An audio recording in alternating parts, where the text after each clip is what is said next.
ஏண்டி தமிழ், இந்த வீட்லயாடி புதையல் இருக்கு? ஆமா பாட்டி, இந்த வீட்டில் தான் கேஜிஎஃப் தங்க சுரங்கமே இருக்கு. அப்போ பொருடி, நம்ம ஒரு சாக்கு எடுத்துட்டு வந்துடுறேன், எல்லாத்தையும் அள்ளிட்டு போயிடுவான்.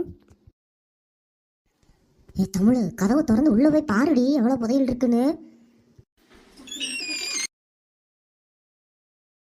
ஐயோ, உள்ள புதையல் இருக்குன்னு பார்த்தா காட்டேரியில உள்ள குடி இருக்கு. ஏண்டு எவ்வளவு புதையல் இருக்குடி, சொல்லுடி, சீக்கிரம் சொல்லுடி. நீயே உள்ள போய் பாரு பாட்டி எவ்வளவு இருக்குன்னு. தாடி ஏண்டி 2 சாக்கு போதுமாடி, எல்லாத்தையும் அள்ளிட்டு போக. உள்ள தோடு இருக்காடி, நெக்லஸ் இருக்காடி, தங்க பிஸ்கட் எல்லாம் இருக்காடி. பாட்டிய பத்தி ஒரு வார்த்தை கேக்குதா பாரு. என் சைஸுக்கு பெரிய ஒட்டியானு இருக்காடி. எல்லாமே உள்ள இருக்கு வாங்க.